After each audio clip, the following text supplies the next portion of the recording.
พี่น้องมื้อนี้เริ่มต้นปีใหม่กะสวัสดีปีใหม่เมื่อทุกคนเด้อเพื่อนๆเริ่มปีใหม่ก็เริ่มเฮ็ดบุญแล้วเด้อพี่น้อง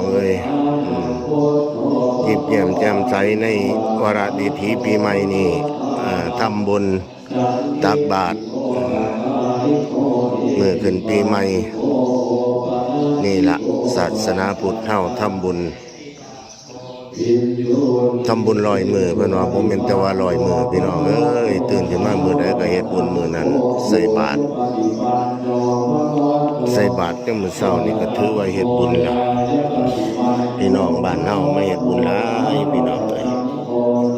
จิตใจแจ่มใสผ่องใสได้บุญได้กุศลอิ่มบุญอิ่มกุศลแล้ว